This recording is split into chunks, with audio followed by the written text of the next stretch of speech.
अस्सलाम वालेकुम वरहमतुल्लाहि वबरकातुहू। नमस्कार, आदाब, सत श्री अकाल। कैसे मेरे भाइयों दोस्तों, उम्मीद करता हूँ आप लोग बहुत अच्छे से होंगे। आज मैं एक अहम मुद्दे पे बात करना चाहता हूँ। हमारे देश में जो नारियाँ हैं, हमारे देश की जो लड़की हैं, मैं देख रहा हूँ कि उनके ऊपर एजुकेशन पे फोकस उनके साथ इतना नहीं किया जा रहा है जितना लड़कों की तुलना में किया जा रहा है। लड़कों का ज़्यादा एजुकेशन फोकस करते हैं लेकिन लड़कियों पर इतना नहीं करते हैं।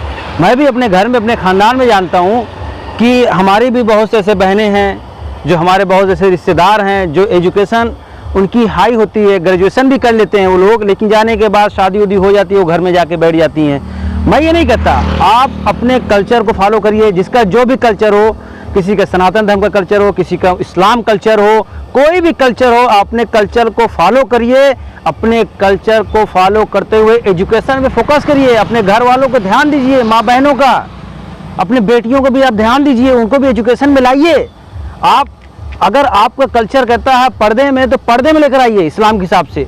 उसका पर्दा नहीं उतरना चाहिए। मैं भी इसके खिलाफ हूँ। कोई पर्दा अगर उसका भाई, उसका ये right to freedom of religion article 25 से 28 तक किसी का अधिकार नहीं है उसके पर्दे को उतरवाने का। लेकिन आप एजुकेशन में फोकस करिए। कोई भी धर्म का हो, किसी भी मजहब का हो, अगर लड़कियों को सम्मान पढ़ने में नहीं दिया जाएगा तो हमारा देश, बताइए, डेवलप कैसे होगा। आप अपने पर्दे में ज़्यादा से ज़्यादा पर्दा करवाइए, ज़्यादा से ज़्यादा जो आपका कल्चर है, किसी भी हिसाब से, मैं इस्लाम में भी बात कर रहा हूँ, जो पर्दा है।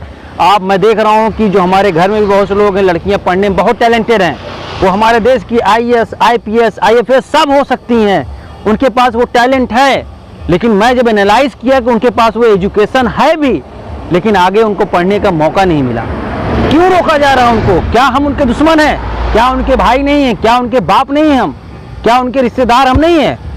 हम उनका ख्याल रखें। मैंने अपने घर वालों से, अपने ख़ानदान वालों से एक एक करके सबसे बोल दिया है कि बच्चों को ध्यान दिया जाए, बच्चियों को ध्यान दिया जाए, उनके एजुकेशन में फोकस किया जाए कि वो भी आगे बढ़ें। और ये मुहिम चल रहा है, लेकिन एक बैग ये नहीं ख़त्म हो सकता। तो हमारे सरकार से भी रिक्वेस्ट है कि ये बात बताएं स्टेज पर आगे, बच्चों का जो भी आपका धर्म फॉलो करिए, लेकिन बच्चियों को भी ध्यान दिया जाए। लड़कियों को पढ़ने का अधिकार है। 1 pen 1 book 1 copy can change the whole world. क्या ये हम नहीं जानते formula? Education is the weapon. तलवार से भी ज़्यादा ताकतवर एजुकेशन होता है। हम अपने धर्म को फॉलो करते हुए, अपने इस्लाम को फॉलो करते हुए, अपने सनातन धर्म को फॉलो करते हुए, जो भी आपका धर्म कहता है उसके हिसाब से एजुकेशन लीजिए। क्योंकि हमारे मोहम्मद सल्लल्लाहु अलैहि वसल्लम ने भी कहा है, ज्ञान हासिल करना है तो चीन तक जाओ। चीन तक मतलब दूरियां यहाँ पे हैं, दूरी तक जाओ। क्योंकि कुछ लोग हैं जो समझ नहीं पाते हैं, जो मन में आता है वो बोल भी देते हैं। इसलिए समझें, एजुकेशन हर किसी का अधिकार है। लड़कियों का भी ध्यान दिया जाए, जो आपका धर्म, अपने धर्म के हिसाब से उनका ध्यान दिया जाए, लेकिन उनको पढ़ने में प्रोत्साहन किया जाए, उनका हौसला अफजाई किया जाए, उनको आगे बढ़ाया जाए, उनको रोका ना जाए किसी भी कीमत पे। ये मुहिम आप भी आगे चलाइए। और कोई भी पिता, कोई भी भाई अगर ये मेरा वीडियो सुन रहा है तो अपने बहनों के ऊपर ध्यान दो मेरे भाई, उनको भी एजुकेशन में लाओ, उनको भी पढ़ाइए। आप लोग उनको पीछे मत करिए।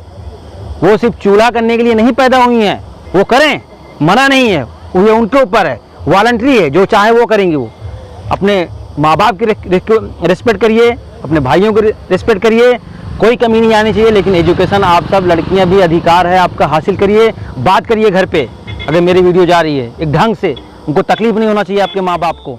इस तरह मनाइए उनको आप। जय हिंद।